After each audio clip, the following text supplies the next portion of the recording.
Happy करवा चौथ माय friends. तर खूप सुंदर आणि सबटल मेकअप लुक दाखवत आहे. तर मी सगळ्यात आधी CTMP केले आहे आणि त्यानंतर तुम्ही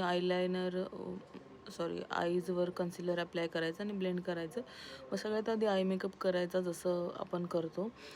बेस मेकअप आधी केला तर मग आय मेकअप जर चुकला तर मग बेसही खराब होतो. म्हणून तुम्हाला व्हिडिओमध्ये दिसतो त्या प्रकारे तुम्ही आय मेकअप करू शकता.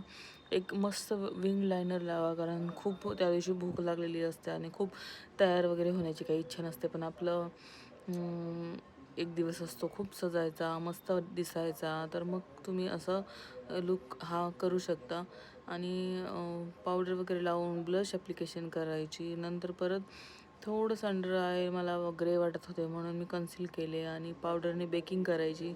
नेहमी लूज पावडर अप्लाय केल्यानंतर थोड्या वेळ ठेवायची आणि मग एक काही सेकंदानंतर रिमूव्ह करायची. हायलायटर लावून टिकली बिंदी काय म्हणता मंगळसूत्र वगैरे सगळं लावा आणि यू गुड टू गो.